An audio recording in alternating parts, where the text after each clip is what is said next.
Bonjour et bienvenue dans cette nouvelle vidéo, ici Roy Palace, le prof de dessin du net, et dans cette vidéo nous allons voir comment réaliser le coloriage de cette feuille d'automne.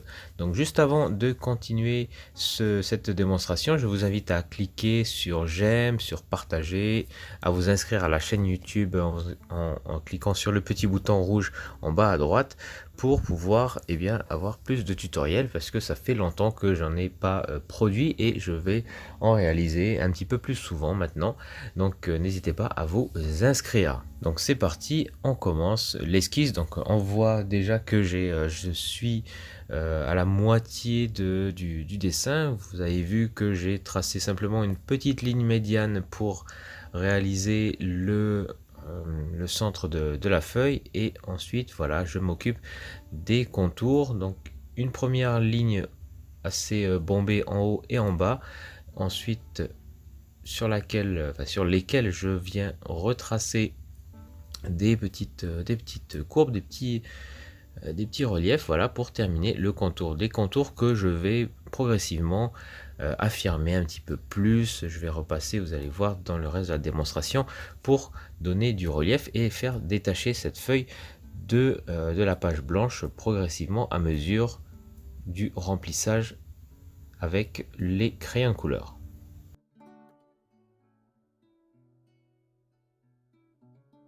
Donc le croquis est terminé. Voici les couleurs que je vais utiliser pour ce tutoriel. Je vais juste prendre un petit moment pour tailler l'ocre qui est un petit peu émoussé, enfin vraiment assez émoussé en fait.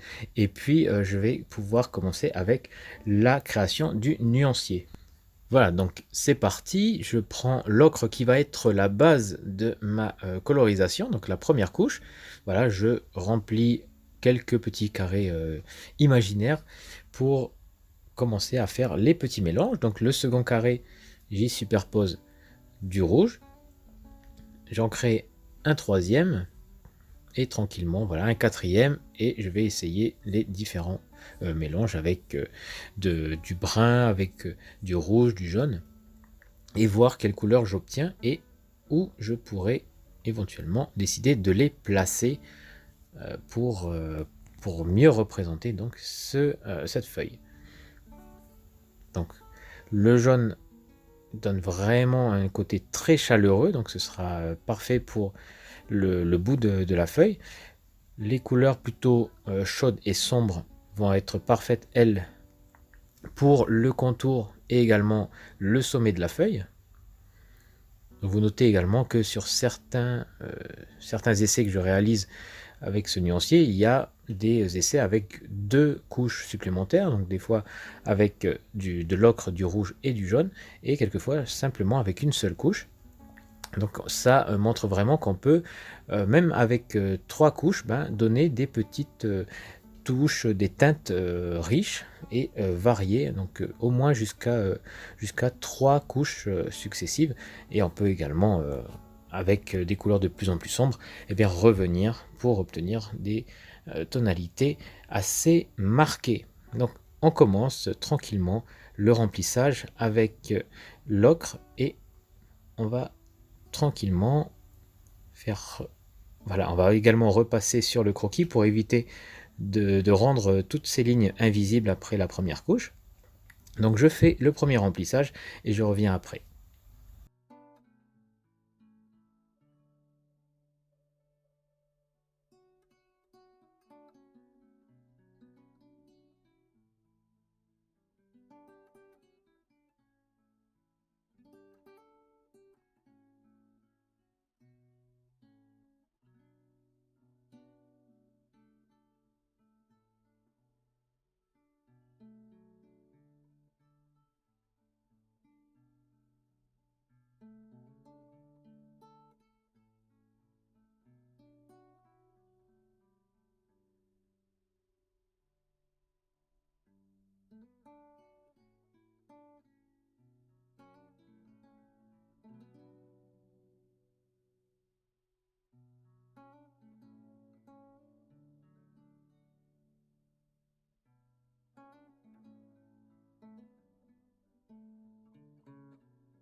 une fois cette première couche terminée, j'ai choisi de repasser sur les contours pour améliorer la netteté de l'objet, mieux le percevoir, et puis commencer à le faire ressortir par rapport au blanc de la feuille. Ça lui donne déjà les premiers effets de relief pour travailler le modeler par la suite.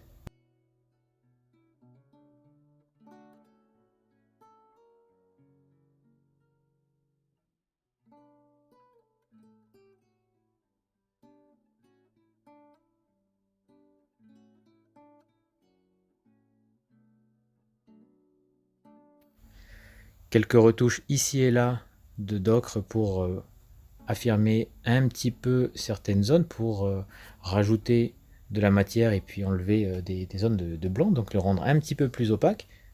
Donc là, il est vraiment encore très clair ce dessin. On va commencer à l'assombrir avec le brun. Donc on commence par repasser sur les lignes de base du croquis pour conserver la structure et commencer à faire de multiples superpositions avec les crayons de couleur.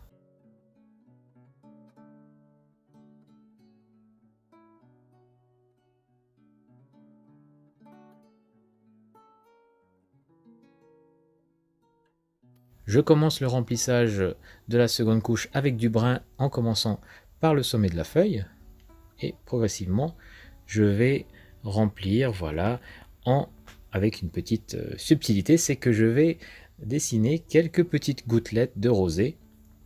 Donc je vais faire des cercles un petit peu appuyés, des petites ellipses de ci, de là. Je ne vais pas tout dessiner, mais juste certaines pour commencer à vous montrer comment ajouter des éléments transparents.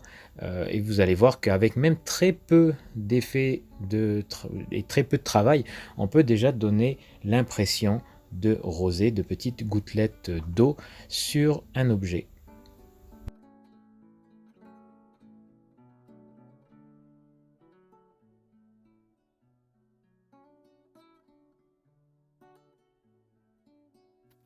Voilà, donc les gouttelettes sont tracées, je fais des ajustements et puis je repasse sur certains contours de la feuille pour encore accentuer le relief.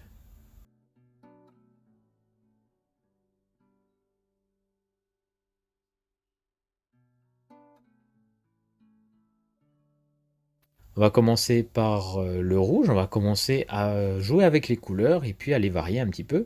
Donc le rouge, voilà, quelques petits points sur les extrémités voilà, inférieures, et puis tout doucement on va remonter également, hein. On va réchauffer un petit peu cet objet avec du rouge, avec du jaune, disséminé par-ci par-là.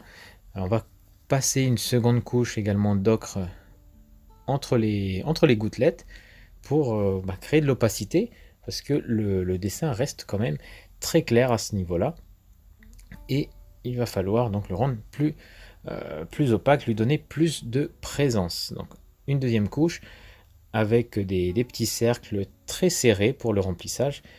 Donc l'effet va déjà être amélioré et on va passer à la suite avec les différentes teintes juste après.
On ajuste progressivement des petits contours, voilà, on les rend beaucoup plus sombres avec le brun. Donc là, c'est vraiment, ça va permettre de faire ressortir la feuille beaucoup plus par rapport au fond blanc.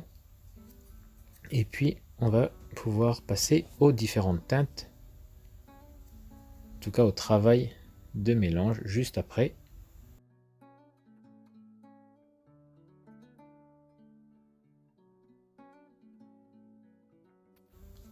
À partir de maintenant, je vais alterner donc le crayon brun très sombre avec du rouge que je vais placer par-ci par-là. Donc je respecte pas forcément toujours la photo, des fois je me fie à mon sens de la composition et j'essaie de réajuster un petit peu les différentes teintes pour trouver un espèce d'équilibre sur la feuille et puis réorganiser un petit peu les différentes couleurs selon mon envie, selon mon sens artistique. Donc je ne suis pas obligé de suivre exactement le modèle, je peux vraiment m'amuser à changer quelques petits éléments, comme par exemple là, les gouttelettes que je choisis de faire en nombre beaucoup plus restreint que sur la photo, ce qui me permet également de gagner du temps.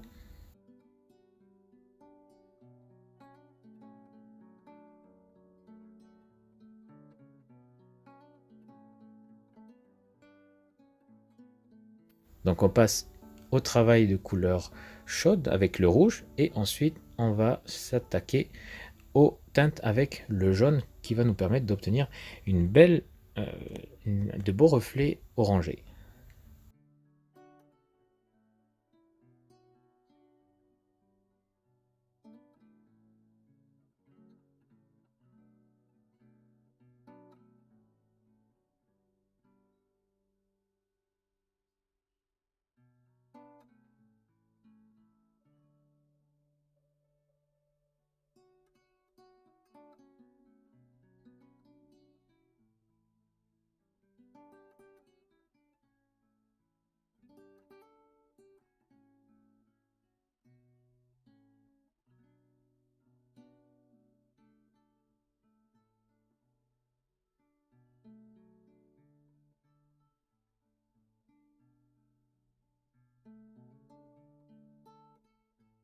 Une fois que ce travail a été effectué, eh bien c'est le moment de passer au crayon mélangeur que l'on va utiliser sur l'intégralité de la surface de la feuille, ou presque, puisque je vais éviter soigneusement les gouttes. Je vais passer entre les gouttes, comme on pourrait le dire, parce que c'est exactement le cas. De cette manière, eh bien, on a nos gouttes qui vont être d'une teinte légèrement plus claire et qui vont ressortir subtilement euh, par rapport au reste de la feuille.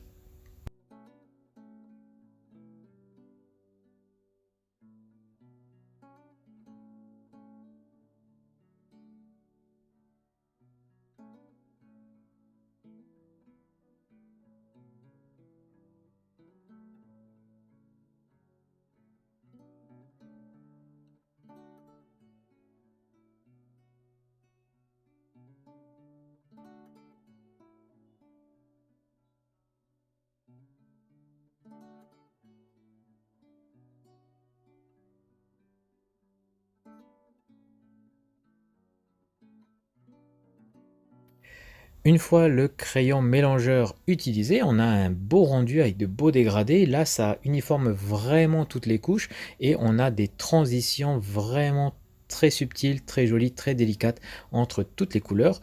Et bien maintenant, on peut venir réajuster si l'on veut, et bien un petit peu le contraste sur certaines parties de la feuille et même j'ai envie de dire, on peut même s'autoriser quelques petites fantaisies, comme par exemple ici, où j'utilise le magenta pour créer des petits reflets avec cette couleur. Magenta qui va créer un rendu un petit peu plus varié au niveau des teintes sombres, hein. Il n'y aura pas que du brun, il y aura également une touche de magenta, ce qui va enrichir la feuille et puis voilà, varier un petit peu la colorisation. Donc c'est pas une teinte que je vois sur le modèle, mais je me dis, tiens, pourquoi pas, puisque le magenta, finalement, c'est un petit peu de bleu avec du rouge. Donc, pourquoi pas, pour obtenir une couleur un peu froide, et en même temps, avoir une transition avec les couleurs chaudes, comme le rouge et le jaune. Ça peut être assez sympathique.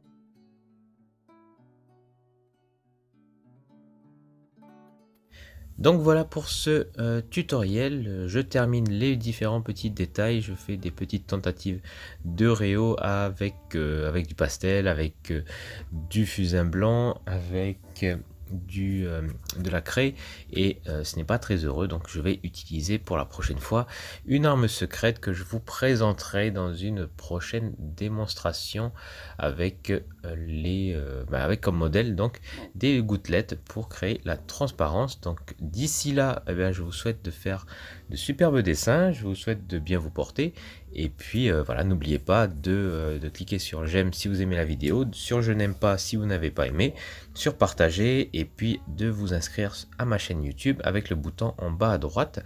Comme ça va aider les algorithmes de YouTube à mettre en avant mes vidéos, et puis à être un petit peu plus populaire. Voilà, donc merci de votre attention et je vous retrouve la prochaine fois. Ciao.